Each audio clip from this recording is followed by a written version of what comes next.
and the topic is very simple. It's a very simple, short topic, but it is important. And the topic is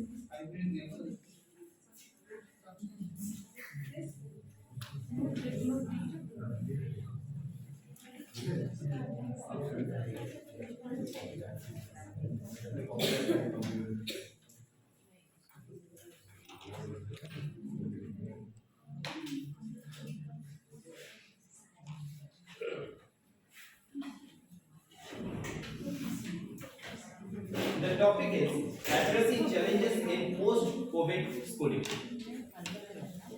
Now, we all are facing different types of challenges, and we know the challenges that we are facing.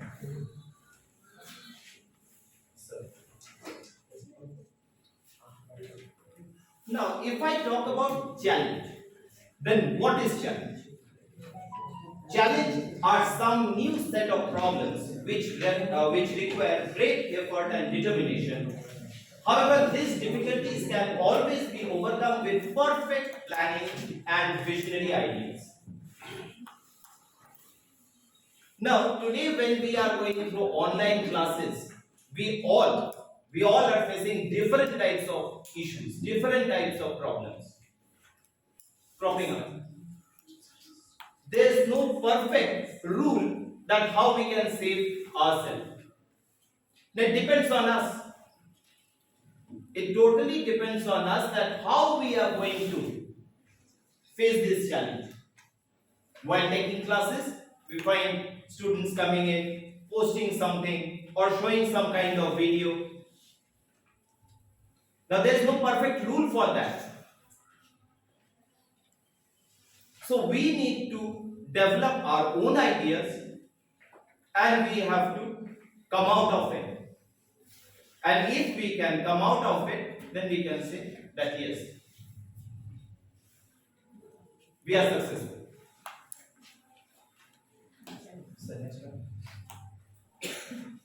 So what are the main challenges in post-schooling, post-COVID situation? What are the major problems that we will be facing? First thing is maintaining safety. Social distancing, personal hygiene are the basic SOPs. We all know it. But it leads students through a phase of alienation in the school. Now I make the students sit, say, 2 feet away from each other. But that is creating a problem, mental problem with the student because he is unable to interact with his friend, with his peer. And that is because they miss the personal touch, proximity, which makes learning fun, interactive. Because when they sit together, they interact among themselves. They are able to talk among themselves, discuss about things. Now, when I make them sit at a distance, now that is not possible. Now, this is a huge problem. That distracts them, that disturbs them. Because they are habituated sitting with their friends. So how can we solve this?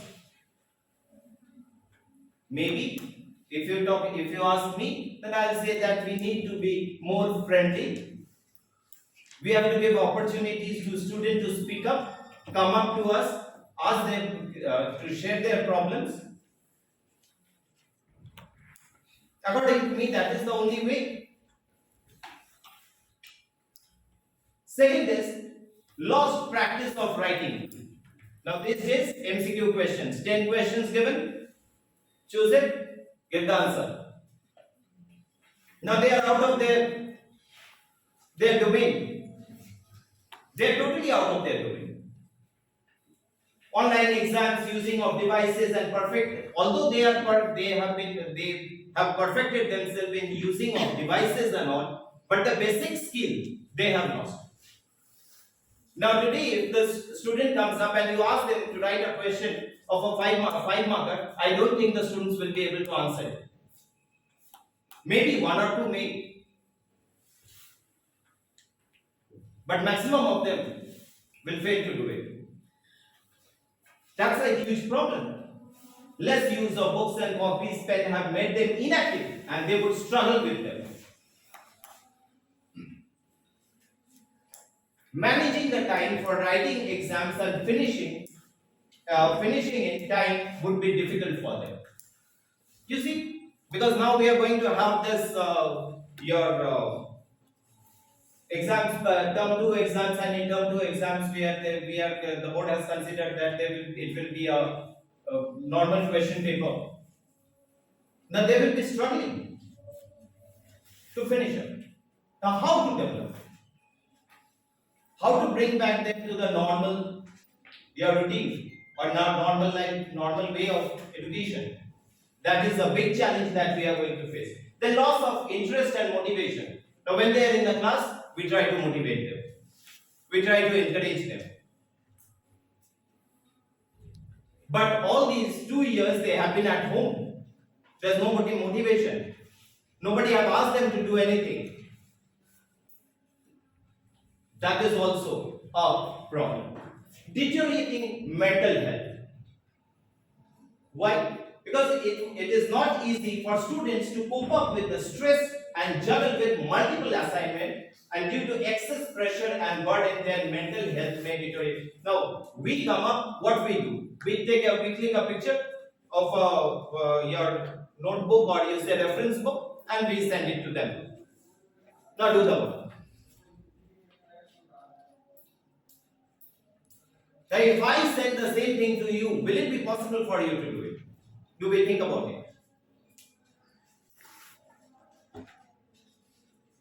We don't.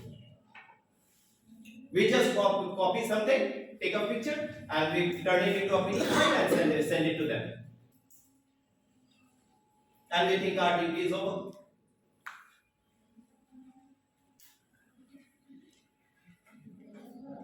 But is it correct? Is it the correct way? I don't think so. And that is putting them through mental pressure.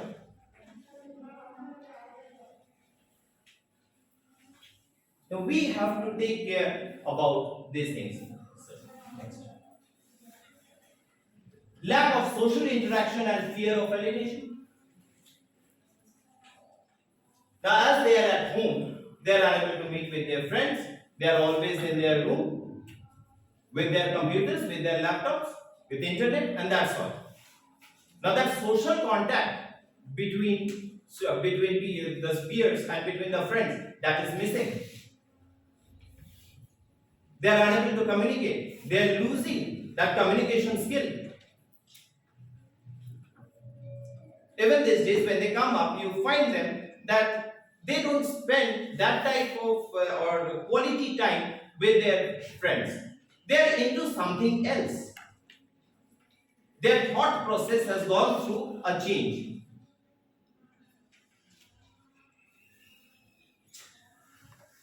Next, disciplining the students during recess, while the school gets over, during sports session, while going to washroom. Now, these are the basic problems that we are going to face. Because we are saying that distancing, social distancing, cleanliness, sanitization, this and that. Now, how to maintain these things? These are the worst thing. Students love bunching, dining together, forget about wearing masks. That's several things of common use. Now when they are going to the washroom, they are touching the tap, they are touching the system, they are touching all the things, and that is the most dirty place. Now how can we take care of all these things?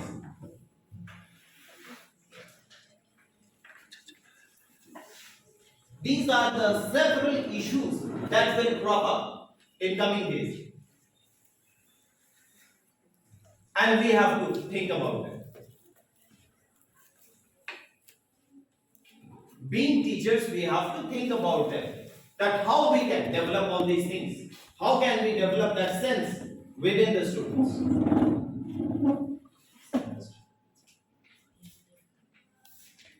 Okay, next point, difficulty to identify COVID and seasonal ailments. Another problem is that this is this is the period, this is the time when we are going to separate this seasonal fever, seasonal your viral attacks. Now, how we can distinguish that whether the child is suffering from COVID or it's a seasonal disease? So we have to go through learning process, and being teachers, we have to do that. Then we have the apprehensions of the parents. This is a big issue. And what are the issues? Doubts of the parent about the school and teachers' sincerity regarding sanitization and other precautions. They feel that we don't take care.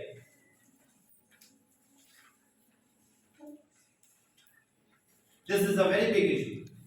Even if I am a guardian, if I have my child at school, I will be always thinking that whether the teachers are taking care of it, whether the school management is taking care of it. Doubts regarding effectiveness of online classes. They feel that online classes is fake.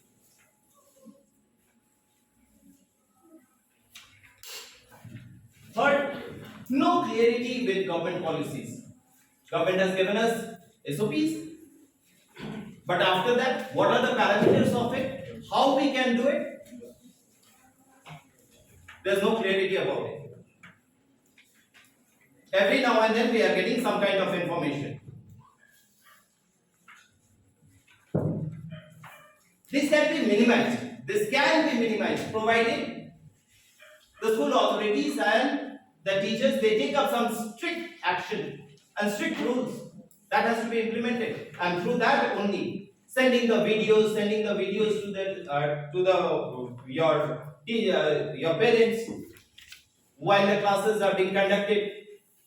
Through those small initiatives, we can remove the apprehensions of the parents, wherein they think that these 2 years nothing has been done. This is a common understanding among the parents. Then we have the parental background also. It's a big problem because the parents themselves do not take care. Now the father is at home, he is not going to office. Okay, so he is waking up late. The mother is also there, she is also in the same mode. The child is in the bed, the classes are on, finish. And when you enter the class, you find only 15 students in the class. That's always a two-way game. But here in this case, we find that teachers have a problem. And because what is the problem? Because accountability and responsibility come together. We are being held accountable, but on the other part, there is a problem. And that is not clear. The vision is not clear. That is visionary idea.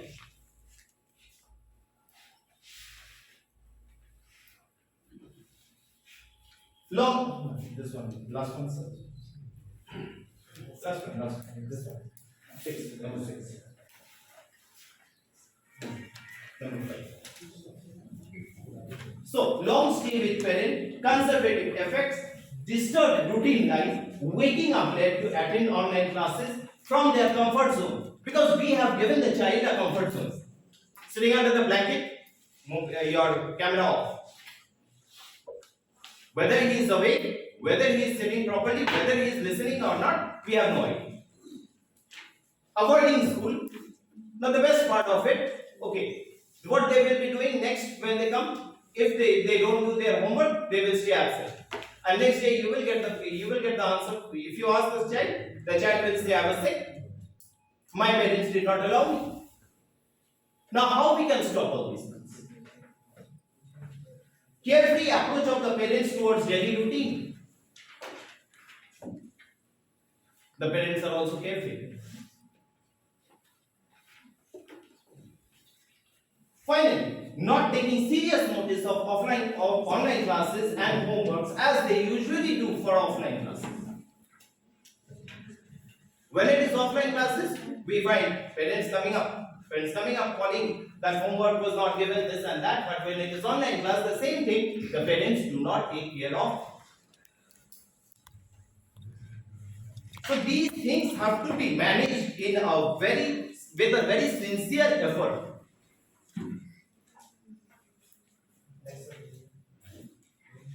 So how can we address the challenges? First, revival of the practice of writing.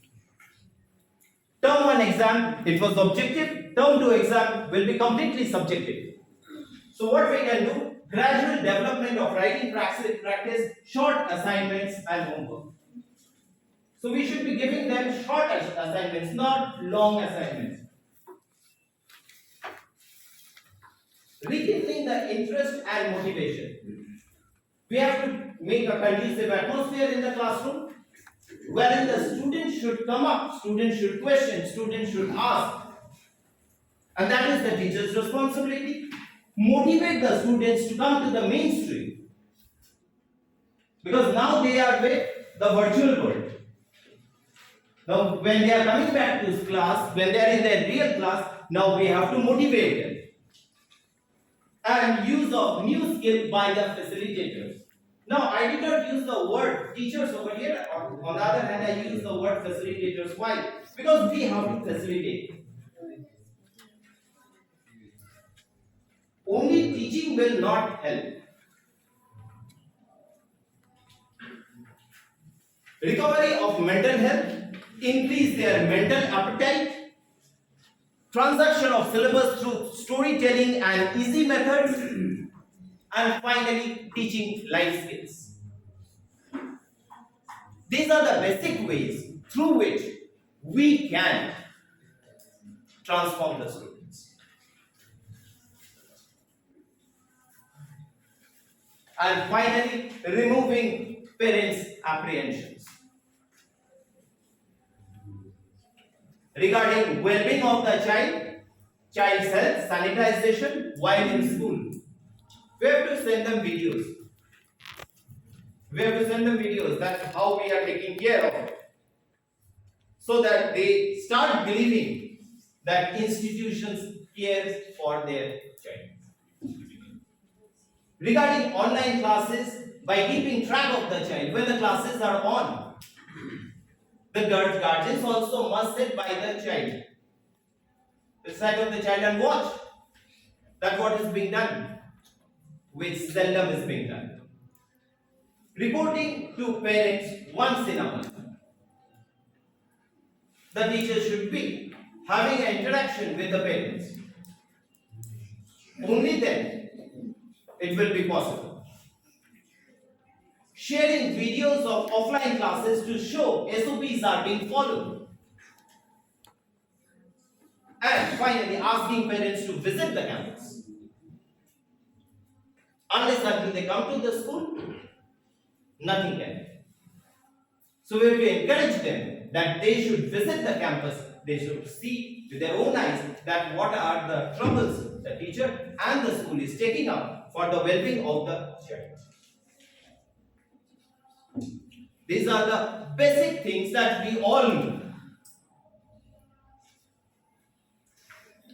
And we have to take extra care so that we can run education and look through the well-being of the child in a proper way.